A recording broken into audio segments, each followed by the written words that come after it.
les multinationales en tant que telles, ça existe depuis fort longtemps. Par exemple, la Compagnie des Indes ou la Compagnie des mers du Sud, ce sont les premières formes de multinationales. Ce sont des sociétés qui étaient implantées mondialement avec des comptoirs et donc qui avaient finalement des intérêts dans de multiples régions du monde. Et ça, on remonte au XVIIIe.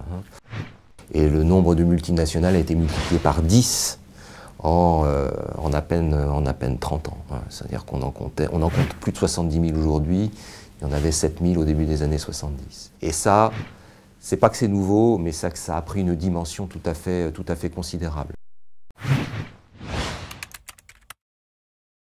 Ça devient difficile de mettre une étiquette sur un produit.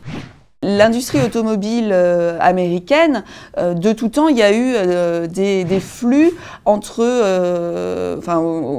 autour des grands lacs. C'est-à-dire qu'une partie de la production était faite aux États-Unis, une partie au Canada.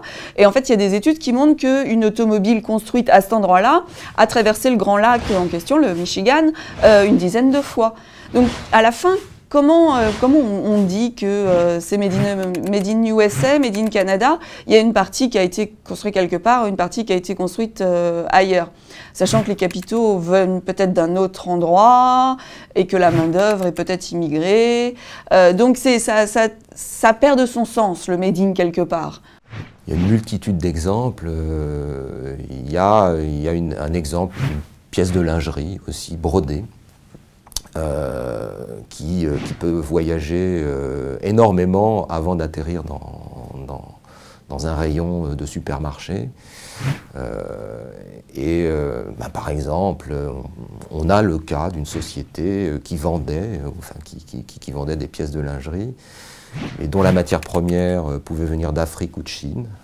Le tissage était fait en Italie du Nord. Mais après, les opérations de découpage ou d'assemblage étaient faites en Bulgarie. La dentelle, la broderie plus exactement, était faite en Asie du Sud-Est. Donc en fait, la pièce repartait semi-finie en Asie du Sud-Est. Donc on peut faire à des produits des milliers de kilomètres à travers la révolution des transports avant de les vendre. La limite étant effectivement le carbone qu'on consomme en faisant voyager comme ça autant les produits.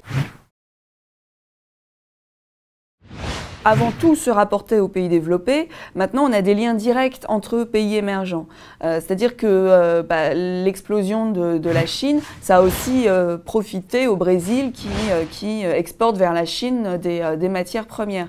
Mais on a aussi une inversion des rapports où on a un pays émergent comme la Chine, dont la croissance a profité à des pays riches, comme l'Australie ou le Canada, qui sont aussi des pays avec des richesses en matières premières très, très importantes.